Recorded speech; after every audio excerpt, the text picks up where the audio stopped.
d'une année tumultueuse au pouvoir, marquée par des crises à répétition, parfois même meurtrières. L'armée a décrété le mercredi soir que le président de la Cour constitutionnelle assurait l'intérim à la tête du pays. Une annonce suivie par une explosion, ou suivie d'une explosion certainement de joie sur la place Tahrir du Caire. Nous allons revenir sur l'événement ou ces événements certainement, mais tout d'abord on commence avec l'actualité. L'actualité, c'est surtout en fait l'inauguration ce matin par le président Abdel Fattah el-Sisi de la station Adli Mansour, la plus grande station de correspondance au Proche-Orient, justement, et qui comprend différents moyens de transport en commun, dont la première phase du métro léger. La ligne de métro léger commence par la station de Adli Mansour dans la région d'Al-Salem et se termine par la station de la culture et des arts à la nouvelle capitale administrative. Le projet a coûté au total 227 millions de dollars. J'aimerais bien rappeler que cette station comprend 12 stations pour un total de 22 trains. La ligne de métro léger commence par la station, comme je viens de vous le dire, de Adli Mansour dans la région d'El Salem et se termine à la station de la culture et les arts à la nouvelle capitale administrative.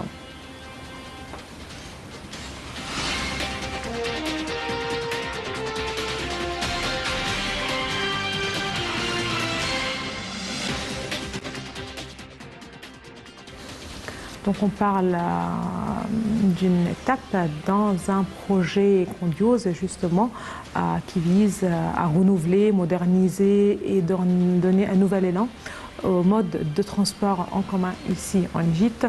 Un projet certainement qui fait partie des grands projets nationaux. Et pour vous parler de ceci, nous avons le plaisir d'avoir avec nous en ligne, en direct, Dr Raouf Gaafar, qui est un expert en économie. Bonsoir Dr Raouf Gaafar. Bonsoir.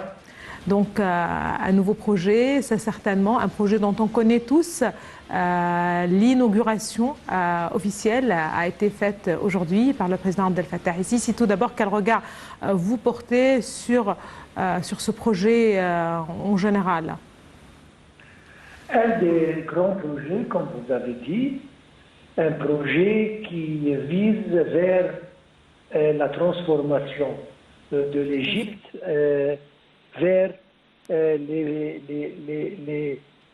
les pays modernisés.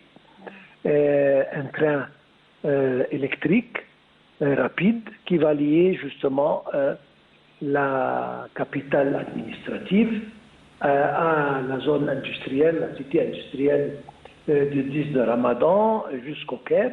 Oui.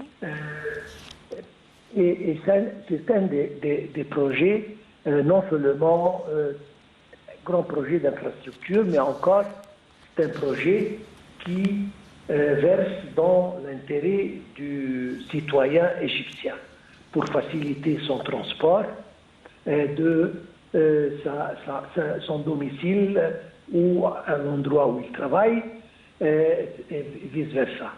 Un des projets multiples qui ont eu lieu et ont été effectués, exécutés dans les dernières années pour, d'un côté, améliorer l'infrastructure et l'environnement de l'Égypte, d'un côté, et de l'autre côté, pour justement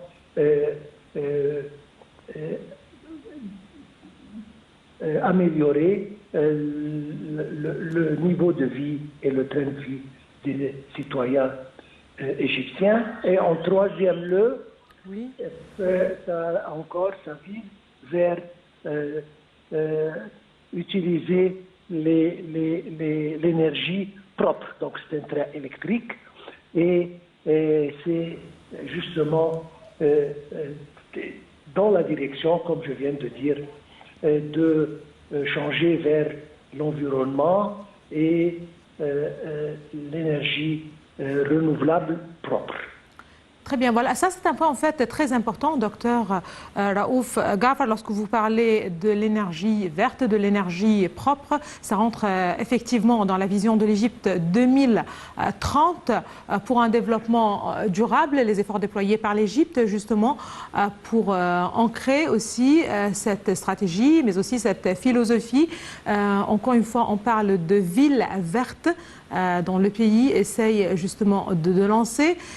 On parle d'un réseau aujourd'hui, et justement pour revenir à ce réseau en général, si aujourd'hui on parle de l'importance de l'investissement, de la production certainement, de l'importance d'attirer l'investisseur et étranger et local.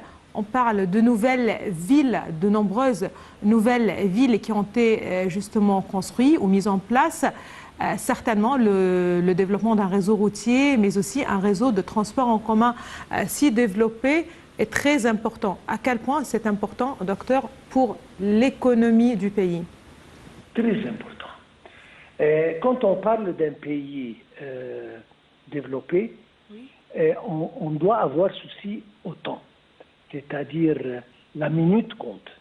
Donc si jamais on peut avoir une méthode de transportation qui soit exacte, rapide, on peut économiser sur le plan temps. Et le temps, c'est de l'argent.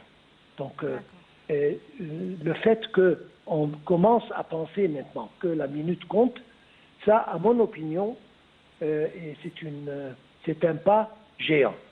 Et c'est justement ce qui arrive maintenant. Vous avez parlé de plusieurs villes, oui, c'est-à-dire les grandes villes, les capitales avec une concentration d'habitants très haute, ce n'est plus hygiénique. Il faut décentraliser, il faut avoir des villes ailleurs pour que la population est transférée là-bas de manière à ce que disons, la superficie économique augmente. Et lier ces villes ensemble, c'est une chose essentielle. Et quand ces villes et ces nouvelles villes sont liées avec des méthodes de transport très avancées, comme ce train électrique, c'est une chose merveilleuse.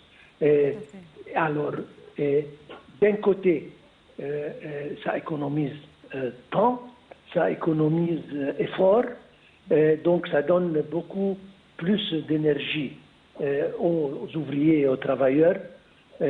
D'autre part, ça réduit le temps, et puis si on ajoute les réseaux routiers qui, encore une fois, facilitent le transport des produits de leur place de production, que ce soit des champs, que ce soit des usines, aux villes, aux clients et aux ports pour exportation.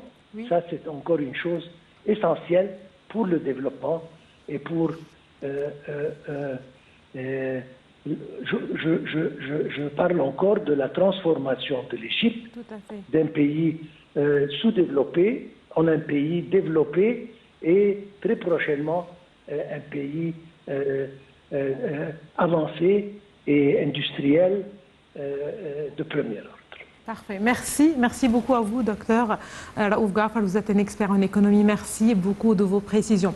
Madame, monsieur, à présent, je vous laisse avec un compte-rendu des activités du chef de l'État, le président Abdel Fattah el-Sisi, au cours de la semaine qui